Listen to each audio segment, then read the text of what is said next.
میں کوئی اپنی علم اتنی جھاڑ رہا نہ آپ کی حقارت بیان کر رہا ہوں. اپنے آپ سے کویسچن کر لیں, کاپی اور پین لیجئے گا, گھر میں آ جائیے گا, کن چیزوں سے نماز ٹوٹتی ہے وہ ذرا لکھیے گا.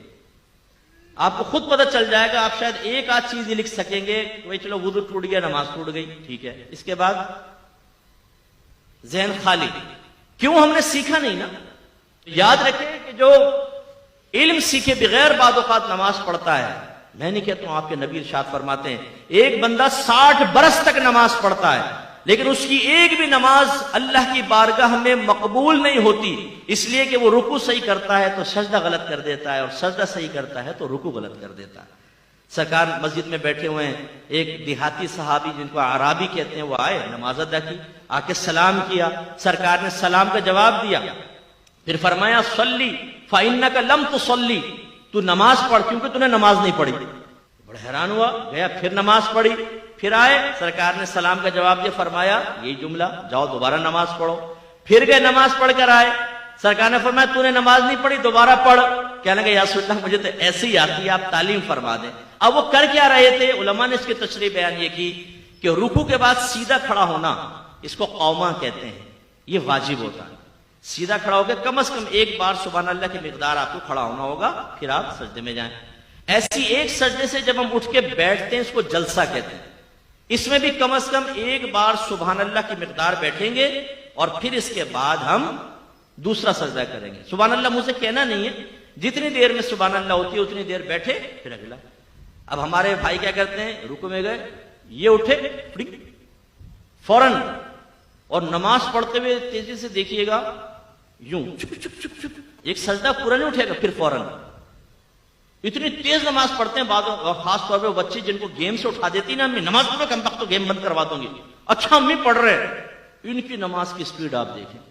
ابھی ہم جیسا آدمی الحمدللہ رب العالمین اور الرحمن الرحیم پڑھے گا, وہ رکوع میں بھائی تو نے مشین لگا رکھی ہے منہ کے اندر, اتنی تیزی سے ختم کر لی تو نے, اور یہ رکوع بس پڑھو ایک دم فارغ. سنت غائب ہے نا, سنت موقدہ, غیر موقدہ, نوافل اس سے بالکل مبرہ. خالی فرض پڑھے جلدی جلدی آ کے پھر بیٹھ گئے 2 گھنٹے کے لیے. یہ جو نمازیں ہیں یہ نمازیں منہ پہ ماری جاتی ہیں. سرکار فرماتے ہیں بعض نمازی ایسے ہیں کہ ابھی مسجد کے دروازے سے باہر نہیں نکلنے پاتے, لیکن ان کی نماز پرانے کپڑے کی طرح لپیٹ کے ان کے منہ پر مار دی جاتی ہے. اور ایک روایت میں سرکار نے فرمایا بعض نمازی جب نماز کو ختم کرتے ہیں تو نماز ان کے لیے بد دعا کرتی ہے کہ اللہ تعالیٰ اس کو ایسا ہی برباد کر دے جیسا اس نے مجھے برباد کیا. یہ یاد رکھیں, میں ایک صرف مثال دے رہا ہوں سمجھانے کے لیے. نمازیں, روزے, یہ ایسا چیک ہے کہ جو بروز قیامت کیش ہوگا. اور آپ کو پتا ہے چیک صحیح نہ بھرا جائے تو باؤنس ہو جاتا ہے نا, وہ پھر ریجیکٹ ہو جاتا ہے, ریٹرن ہو جاتا ہے چیک.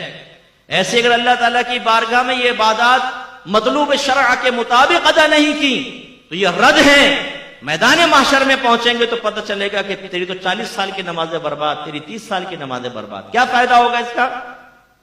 ہم نماز کو بوجھ سمجھ کر ادا کرتے ہیں بعض اوقات, یار بس سر سے بوجھ اتارنا ہے, نہ دل لگ رہا ہے نماز کے اندر, جلدی جلدی نمازیں پڑھ رہے ہیں, اور خیالات کی یلغار ہے, یلغار, خوف خدا کے ساتھ نماز ہی نہیں پڑھ رہے.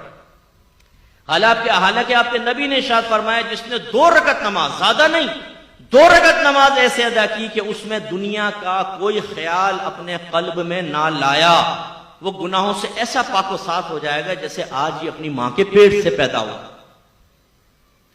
لانا فرمایا, آنا نہیں. خیالات تو آئیں گے, ایک شیطان ہے جو خیال ڈالے گا, لیکن ہمارا کام کیا تھا؟ خیال آیا اس کو فوراً ٹال کر اللہ کی طرف متوجہ ہوئے.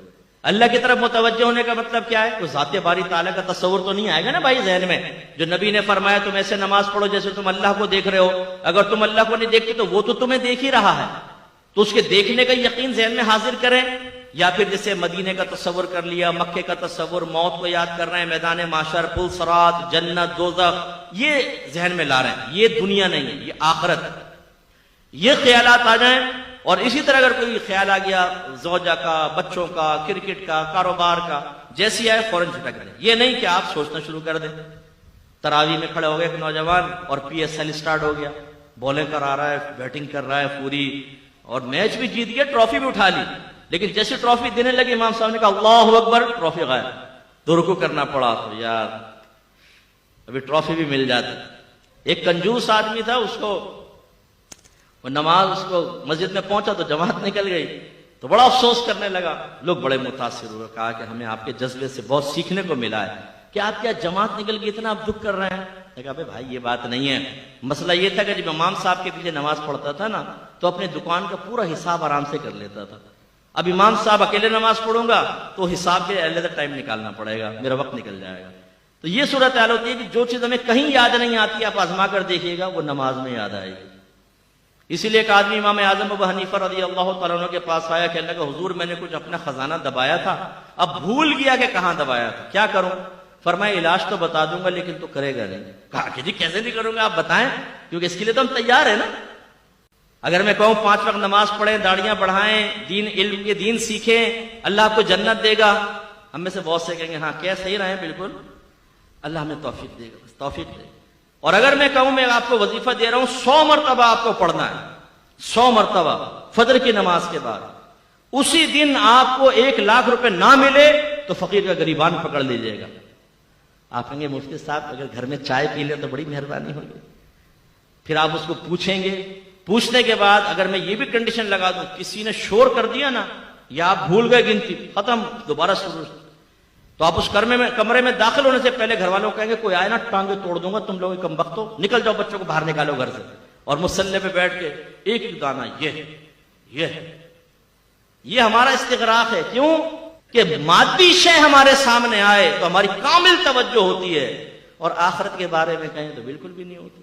تو اللہ کے نبی نے یہ فرمایا 2 رکعت نماز، دنیا کا خیال نہ لاؤ، گناہوں سے پاک و صاف ہو جاؤ گے جیسے آج ہی ماں کے پیٹ سے پیدا ہوں. لیکن یہ بھی میرے نبی نے ارشاد فرمایا، علامہ آلوسی نے اس حدیث کو نقل فرمایا، سرکار نے فرمایا آخری زمانے میں ایک شخص بھی مسجد میں ایسا نہیں ہوگا جو خشوع و خضوع کے ساتھ نماز ادا کرنے والا ہو، یعنی ہر ایک دنیا کے خیالات میں مگن کھویا ہوا ہوگا. ایک شخص کو سرکار نے دیکھا وہ نماز پڑھ رہا ہے تو اپنی داڑھی سے کھیلنے لگا نا، جیسے ہم لوگ سیٹ کرتے ہیں نا ہمارے نوجوان، یہ پف بنا رہے ہوں گے نا، ان کو وہ آئینے میں اپنا آپ سے تو ذہن میں آ جاتا ہے، تو جیسے وہ آئینے میں کرتے ہیں وہ بغیر آئینے کے بھی ویسے سیٹ کر لیتے ہیں کیونکہ وہ نقشہ ذہن میں ہوتا ہے. اب وہ یہ سیٹ کر رہے ہیں، یہ سیٹ کر رہے ہیں، وہ شخص بھی کوئی داڑھی کو ایسا کرنے لگا. تو میرے آقا نے صحابہ سے فرمایا اگر اس کے دل میں خشوع و خضوع ہوتا تو اس کے اعضاء بھی خشوع پذیر ہوتے، یعنی اگر اس کے دل میں اللہ کا خوف ہوتا تو اس کے اعضاء سے بھی ظاہر ہوتا کہ اللہ کے خوف میں رہ کر نماز پڑھ رہا ہے، لیکن تو داڑھی سے کھیل رہا ہے. اور یہ ہمارا حال ہوتا ہے. تو کامل نماز کب ہوگی؟ جو مطلوب شرع کے مطابق، اور جس کو اقامت الصلاۃ فرمایا گیا وہ تب جب ان تمام مسائل کو سیکھ کر اور خشوع و خضوع کے ساتھ نماز ادا کریں. تو آپ برا نہیں مانیے گا، اپنی پچھلے پورے مہینے کی نماز کو آپ سوچ لیں، کوئی 2 رکعت نماز ہم نے ایسی ادا کی جس میں دنیا کا خیال نہ آنے دیا ہو. میری کوشش ہوتی ہے، اللہ مجھے عجب و خود پسندی سے بچائے، میرے رب کا ہی کمال ہوتا ہے سب، لیکن میری کوشش ہے کہ میں لوگوں کو اصل دین کی طرف لے کر آؤں، احتساب کی طرف لے کر آؤں. اللہ جس کو توفیق دے. تو میں جب جمعے کی نماز پڑھانے لگتا ہوں تو میں سب کو کہتا ہوں یہ 2 رکعت نماز حدیث سنا دیتا ہوں اور کہتا ہوں کم از کم یہ 2 رکعت نماز ایسی پڑھنی ہے کہ دنیا کا کوئی خیال دل میں نہ آئے. ہمت کیجئے گا. پھر تکبیر لگاتے ہیں، اللہ تعالیٰ یقیناً بہت سو کی مدد کرتا ہوگا، اور ہو سکتا ہے میرے پیچھے جو نماز پڑھ کے نکلتا ہو وہ گناہوں سے ایسا پاک و صاف ہو چکا ہو جو آج ہی اپنی ماں کے جیسے اپنے ماں کے پیٹ سے آج ہی پیدا ہوا ہے. یہ تو اللہ کا کرم ہے نا جس کو اللہ تعالیٰ توفیق دے دے. تو یہ ہمیں